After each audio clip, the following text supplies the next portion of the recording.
Welcome to মনোবল global academy, the hub of scientific happiness. আমার হাতে একটা মেটাফোর আছে।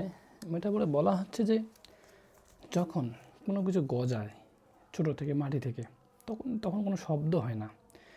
ওই গাছটা বা ওই বস্তুটা বড় হওয়ার পর যখন ওই কেটে ফেলা হয়, মাটিতে পড়ে, তখন কিন্তু শব্দ হয়।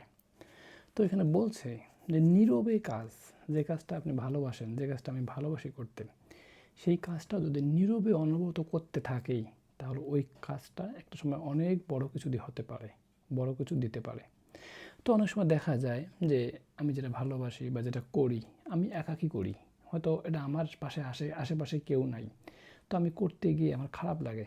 কাজটা ভালো, কিন্তু কীরকম খারাপ লাগে, আচ্ছা মানুষ তো করে না, আমি কেন করব, আচ্ছা কেউ তো আমার মতো এটা করে না। কিন্তু বিজ্ঞান বলছে যে না, ভালো কাজটা যদি ভালো হয়, আপনি নীরবে একাকী অনবরত কাজটা করে যান। আপনারা এরকম একটা খবর দেখেছেন না, যশোরে, যে একজন ব্যক্তি নিজের খরচে রাস্তায় অনেক হাজার হাজার গাছ লাগিয়েছেন, কিন্তু একটা সময় উনি পুরস্কৃত হয়েছেন।